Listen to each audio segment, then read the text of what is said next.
ยินดีต้อนรับสู่การเฮ็ดสหกรณ์กสิกรรมอยู่สปป.ลาวบ่อนที่ชาวกสิกรร่วมใจกันผลิตเพื่อความเจริญรุ่งเรือง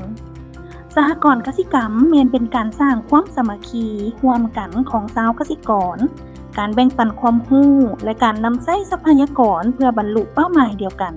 การสร้างตั้งสหกรณ์เป็นสหกรณ์ถือว่าเป็นจุดดีหลายเพราะว่าได้เฮ็ดเวียกร่วมกันมีความสมานสามัคคีอีกอันสองก็คือการควบคุมคุณภาพกาแฟให้มันดีขึ้นโดยมาตรฐานอยู่ใน2ใบประกาศที่ข้าพเจ้าได้นำเสนอหันนะจากนั้นยังมีตลาดที่สามารถซื้อขายในระยะมั่นคงและยาวนานในการเซ็นสัญญาการซื้อขายกันโดยเฉพาะสหกรณ์ผู้ผลิตได้ส่งกาแฟไปขายอยู่ในบรรดาภายในประเทศและบรรดา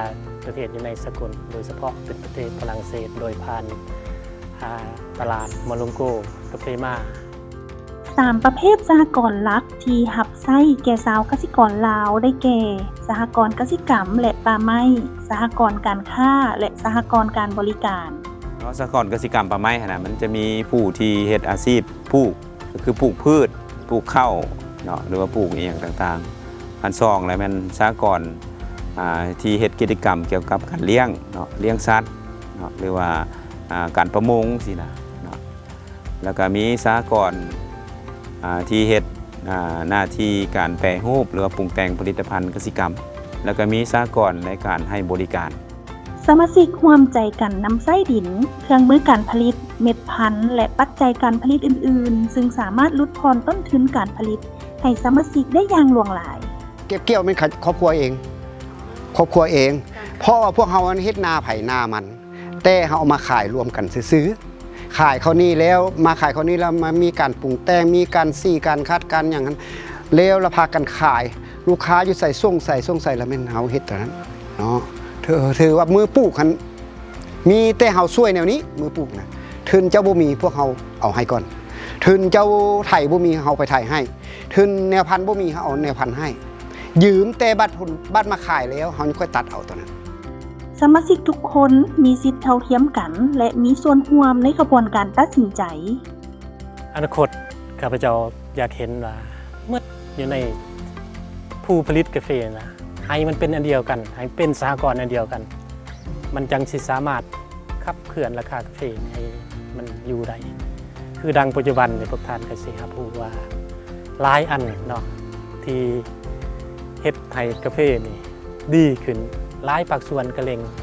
อยากให้กาแฟนี่เป็นสินค้าป้ายแหลมของเมืองของแขวงเส้นตะยางคือดังอยู่เมืองปากซองเมืองโรงงาน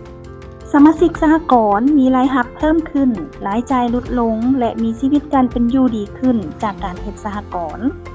เฮาซื้อให้สมาชิกราคาหนึ่งแล้วซื้อทั่วไปราคาหนึ่งยกตัวอย่างเข้าเฮาซื้อให้สมาชิกกันกิโลหนึ่ง10,000 กีบอันเข้าเปลือกแต่ว่าผู้อื่นหันเฮาซื้อแต่8,000เหลือ8,500เท่านั้นอันที่3มาแล้วแม่น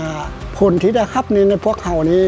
ฮอดงามปันผลนะครับปันผลตามหุ้นของสมาชิกอันนั้นนั่นแม่นเฮาได้คือแนวนั้นผลประโยชน์การนำใช้ทรัพยากรร่วมกันสามารถช่วยให้ชาวกสิกรรับมือกับความเสี่ยงจากการเปลี่ยนแปลงดินฟ้าอากาศ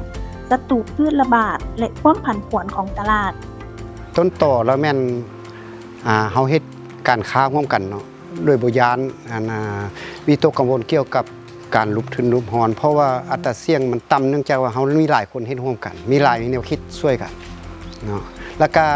ออกหุ้นนำกันถ้าว่าลุกทุนก็บ่ถึงว่าเฮาล่มจมทางภาครัฐแม่นสนับสนุนเวียกงานสหกรณ์ผ่านการสร้างกฎหมายและนโยบายต่างๆสำหรับเวียกของกรมส่งเสริมกสิกรรมและสหกรณ์ของไทยเฮานี่ก็เป็นเรียกบุริมสิทธิ์อันดับหนึ่งอะไรในการส่งเสริมหรือว่าจะตั้งกำลังการผลิตอยู่ในหันก็รวมมีกลุ่มการผลิตและก็สหกรณ์เนาะซึ่งว่าเขามีหน้าที่ในการสร้างหรือว่าปรับปรุงบรรดานิติกรรมที่เกี่ยวกับสหกรณ์เป็นต้นแม่นกฎหมายว่าด้วยสหกรณ์หรือว่าดำรัสว่าด้วยกลุ่มและสหกรณ์และก็รวมถึงบรรดาคำแนะนำต่างๆเกี่ยวกับการสร้าง ต่างสหกรณ์และก็รวมถึงให้ความรู้ด้านอื่นๆเช่นว่าเฮ็ดแนวใดสหกรณ์สิมีความสร้างความสามารถเนาะในการเฮ็ดแนวใดสิรับประกันให้สหกรณ์นั้นถูกสร้างตั้งขึ้นแล้วก็มีความยืนยงแล้วก็ให้สมาชิกของสหกรณ์นั้นมีรายรับดีกว่าที่บ่ทันได้เข้าเป็นสหกรณ์